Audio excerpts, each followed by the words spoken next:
பூட்டு திறக்கிற நிபுணர். அவர் எப்படின்னு கேட்டீங்கன்னா, எந்த பூட்டு கொடுத்தாலும் பாருங்க, அப்படி ஒரு சாவியை போட்டு அப்படியே திறந்து 1 நிமிஷம் அல்லது 2 நிமிஷத்துக்குள்ள எவ்வளவு காம்ப்ளிகேட்டடான பூட்டா இருந்தாலும் திறந்துருவார். எக்ஸ்பர்ட் அவர். போட்டி வைக்கிறாங்க. இந்த மாதிரி அந்த கடினமான ஒரு பூட்டு திறந்தீங்கன்னா 2 லட்சம் ரூபாய் பரிசு அப்படிங்கிறாங்க. திறந்துட்டார். 1 கோடி ரூபாய் பரிசு கொடுக்குறோம் அப்படிங்கிறாங்க. கடினமான பூட்டு திறந்துட்டார். திடீர்னு சொன்னாங்க, உங்களை ஜெயிலில் அடைச்சிருவோம், பூட்டிடுவோம். 2 நிமிஷத்துக்குள்ள நீங்க திறந்துக்கிட்டு வெளியே வந்தா வரலாம், இல்ல 2 நிமிஷத்துக்குள்ள நீங்க வெளியில வரல அப்படின்னு சொன்னா நாங்க ஒண்ணும் பண்ண முடியாது, நீங்க உள்ளே தான் இருந்து தண்டனையை அனுபவிக்கணும், ஒத்துக்கிறீங்களா அப்படின்னாங்க. சரி அப்படின்னார். அவரை கதவை சாத்தி பூட்டிட்டு பாருங்க, கை உள்ள விட்டு இந்த பூட்டை திறக்கிறதுக்கு வசதி எல்லாம் பண்ணி கொடுத்துருக்காங்க. கதவை சாத்தி உள்ள போட்டாச்சு.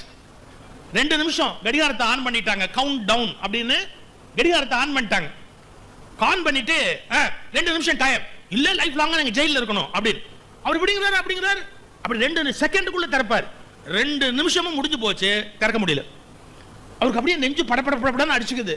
மயக்கம் போட்டு விழ போறார். அவர் மெதுவா பரவாயில்லைன்னு போட்டியாளர்கள் அவரை வெளியில கொண்டாந்துட்டு, இவ்வளவு நாள் எல்லா பூட்டையும் திறந்தீங்களே, இந்த பூட்டை 2 நிமிஷத்துக்குள்ள ஏன் உங்களால திறக்க முடியல? அவர் சொன்னாரு, எனக்கு தெரியல, என்னன்னே தெரியல, நான் எல்லா பூட்டையும் திறந்துடுவேன், இந்த இடத்துல பூட்டை திறக்கணும் நான் ட்ரை பண்றேன், ஆனா என்னால முடியல அப்படின்னு.